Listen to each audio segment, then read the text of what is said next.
Well, howdy there, Internet people. It's Belle again.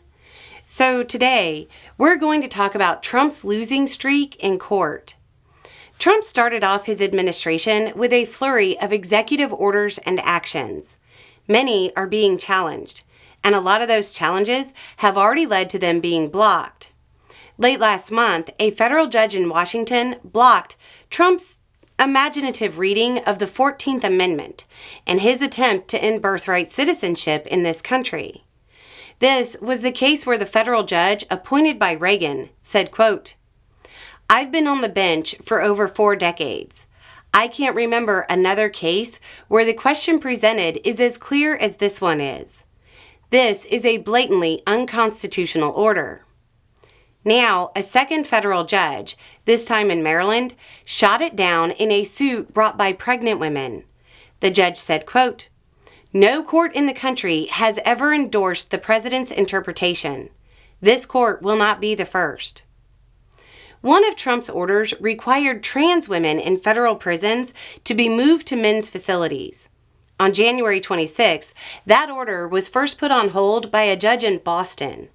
Now, a U.S. district judge in Washington has reportedly put a temporary restraining order in place. It requires federal prisons to, quote, "maintain and continue the plaintiff's housing status and medical care as they existed immediately prior to January 20. The judge found that the plaintiffs would likely succeed in arguing that Trump's policy is unconstitutional. The judge ruled that the restraining order would apply to all trans women being housed in federal women's facilities. That brings us to an interesting number. How many do you think that is? With this much attention and direct involvement from the highest levels of government, it's obviously a massive amount.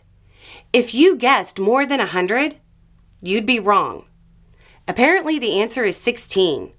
It's also worth noting that the judge said the government, quote, "have not so much as alleged that the plaintiffs in this particular suit present any threat to the female inmates housed with them."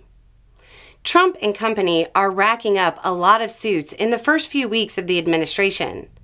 The former chair of the National Labor Relations Board filed suit over her firing. FBI agents filed 2 suits to try to stop Trump from releasing the identities of agents who worked on the January 6th investigations. Diversity officers and professors are suing over Trump's DEI order. Unions are suing over Musk and data access.